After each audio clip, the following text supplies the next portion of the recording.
Thanksgiving break is around the corner, and many of you are planning on using this time to prepare for final exams. Going into your first set of exams is especially stressful because you're still getting used to law school and because the final exam pretty much makes up your entire grade for the class. Despite these stressors and challenges, you can and will succeed if you prepare effectively. This means making a good, solid outline and taking practice exams.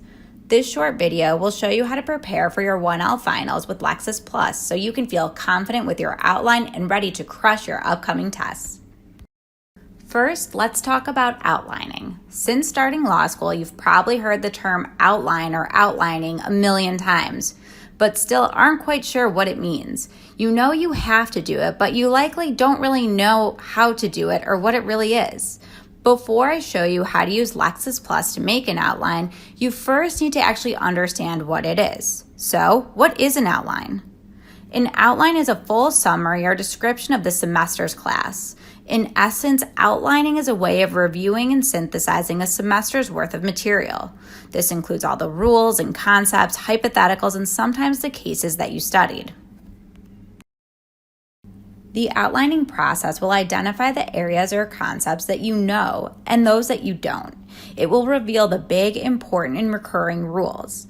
At some point during the outlining process, you're going to come across a topic or case and have that light bulb aha moment where you really finally truly understand that area or point of law. Now, you're obviously not required to make an outline, and whether you choose to make one is up to you. It really just depends on your study style and how you retain information. Now, you may be wondering, should I make my own outline or can I use one that's pre-prepared?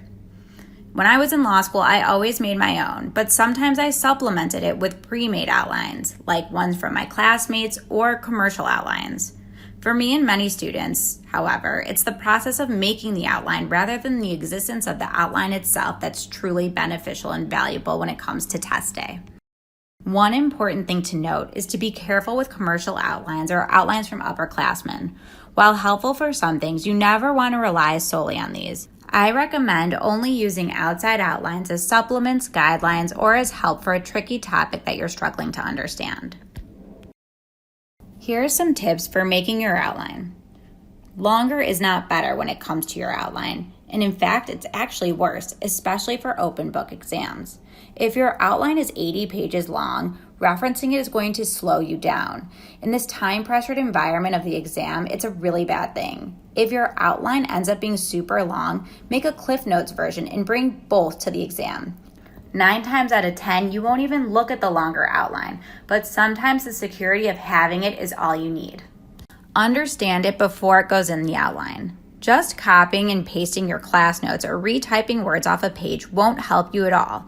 You must have a solid understanding of the information that you're putting into your outline. It will make your outline way more effective. The fact that you don't understand something when you put it in your outline won't magically change when it comes time to use it for studying. Outlines need to incorporate all class materials because anything is fair game on the exam. Use your book, reading notes, class PowerPoints, and any recommended supplements. This way, no matter what pops up on the exam, you'll have it covered and studied. It's critical to include these other sources outside of your class notes because professors often pull from the book and multiple choice questions when it comes to the exam. When it comes to formatting your outline, use your class syllabus and the table of contents from your casebook as a framework and fill it in with your case briefs, class notes, and any materials provided to you by your professor. Let's say that we're working on our Civ Pro outline. We're on the summary judgment section. We were assigned to read Jones versus Clinton. Let's pull up the case and I'll show you the tools that you can use. First, pull up the law school case brief. Underneath the case name, click on the law school case brief button. This one-page document highlights the key takeaways from the case and it's organized in the Iraq formula that you're familiar with. This is a particularly helpful resource when you're practicing your essay questions. Step 2, let's go back to the full text of the document on Lexis Plus and now scroll down a little bit to the case summary section. This is going to give you relevant information about how the court ruled and why. You can include this information along with what you saw in the law school case brief to fill in any gaps in your outline. The third step is to scroll down just a little bit further to the Lexis headnotes. These are the key holdings and rulings from the case. They're organized by legal topic. So if we're looking at civil procedure, adjudication without trial, and specifically summary judgment, we're going to want to look at the legal topics for each of the headnotes and find the ones that are relevant to this specific legal issue. We want to focus on what our professor talked about in class and make sure that anything he mentioned, we want those rules in our outline. You're also going to have to include in your outline information on legal concepts and issues. This may include definitions, elements, burdens of proof, standards of review, and so on. Here's how to quickly and easily get this information. First, check and see if there's a topic summary report. You can do this in one of two ways. First, if you're in a case, look on the right-hand side and see if there is a topic summary report available. The other way you can do this is by running a search and then going to secondary materials. In the search bar, I'm going to type in hostile work environment.